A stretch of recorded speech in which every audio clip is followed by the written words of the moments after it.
The headline screams crash, but the reality is a strategic land grab. When SpaceX deliberately slammed its rocket into the moon at 8,700 kilometers per hour, it was not an accident.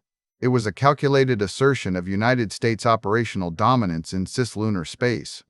This moment marks a pivot from the old Cold War logic of landing first to a new paradigm, establishing physical control over specific coordinates to secure future resource rights.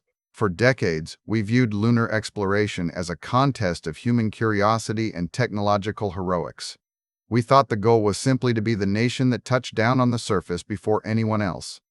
That era ended in 1972 with Apollo 17, leaving 24 people who have ever traveled to the moon behind us. But today, the game has changed entirely. The question is no longer about speed or prestige alone. It is about who owns the ground beneath their boots and controls the resources required for future energy grids and deep space logistics. The strategic pivot from a sprint to sustained control defines this new era of competition. Under the Artemis program, Washington has explicitly shifted its goalposts. The objective was never just to replicate the 1960s victory lap where we landed and left quickly because political will faded after 1972. Instead, the current bipartisan consensus in the United States is that it must secure operational dominance before China completes its crewed landing, currently targeted for the late 2030s. This is not a race to plant a flag. It is a race to build an infrastructure network where physical presence dictates future access. To understand why this matters so much right now, we have to look at what lies beneath that dusty surface. The strategic value of the moon has moved beyond scientific prestige into hard economics and military logistics. India's successful Chandrayaan-3 landing in August 2023 highlighted this shift dramatically. It was not just a national achievement, but a claim on the lunar South Pole, where permanently shadowed craters contain frozen water ice. This is critical infrastructure disguised as geology. That ice provides hydrogen and oxygen for life support and rocket fuel, effectively serving as a gas station for future missions to Mars or deeper into the solar system. Beyond water, the region holds rare earth metals and helium-3, a potential fuel source for nuclear fusion reactors that could revolutionize global energy consumption. Quick resource note: I keep a curated set of Amazon search links in the description for books, gear, and tools relevant to this channel's topics. Some are affiliate links, so I may earn a commission at no extra cost to you. Please consider supporting the channel by using those links if you find something useful. This creates a first-mover precedent in an area where international law has not yet caught up. In the absence of comprehensive treaties governing specific surface rights, physical presence sets the standard.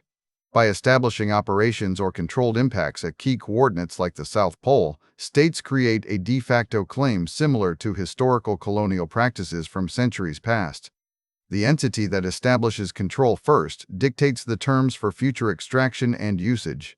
If you are the one who controls the water ice deposits in the permanently shadowed craters, you hold leverage over anyone else trying to travel through cislunar space. The geopolitical play here reveals a stark asymmetry between the major powers involved. While China pursues an independent crewed program by 2030 without comparable allied integration, the United States leverages a global network of expertise to secure long-term operational dominance. This is visible in the Artemis architecture itself. The European service module built for the Orion spacecraft relies on over 100 suppliers across 13 ESA member states. This integrated partnership model is designed not just to share costs, but to lock in allies and create structural barriers for competitors who lack such diplomatic infrastructure. It turns space exploration into a web of interdependencies that reinforces American leadership rather than isolating it as a solo effort. This dynamic reframes the entire narrative of space exploration from a story about human curiosity into a high-stakes geopolitical chess match. For curious viewers following world events, this explains why nations are rushing back to the moon now with such intensity. It is not just about planting flags. It is about securing the fuel and raw materials needed for future energy grids and deep space military logistics. The lunar South Pole has become a strategic choke point in global competition. Whoever controls that region effectively controls the gateway to the rest of the solar system's resources, much like how controlling key maritime straits dictated naval power for centuries on Earth. India's entry into this arena underscores the stakes.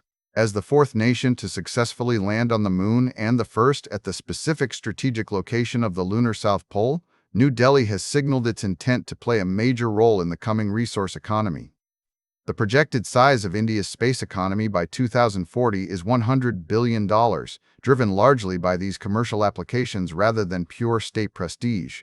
This economic reality forces other powers to react quickly before their competitors can lock down the best locations for mining and fueling stations. The crash you heard about was a deliberate signal that this new paradigm has arrived. It demonstrated that operational capability includes the ability to conduct precise maneuvers in cislunar space, even at high velocities, without needing a soft landing every time. The message sent by Washington is clear. We are here to stay, and we will define the rules of engagement based on physical presence rather than diplomatic agreements written after the fact. As great power competition intensifies, the Moon is no longer a frontier of exploration, but a theater of realpolitik, where the first to establish control sets the rules for everyone else. The stakes involve not just national pride, but access to critical resources that will underpin the global economy and energy systems of tomorrow.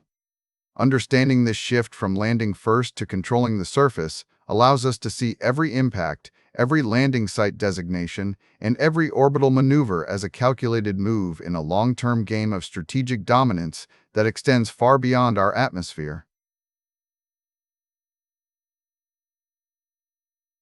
Thanks for watching all the way to the end. I am a one-person team working hard to make each video better than the last. Subscribe if you found value. It is the best way to show support. Drop a comment with your biggest takeaway. See you in the next video.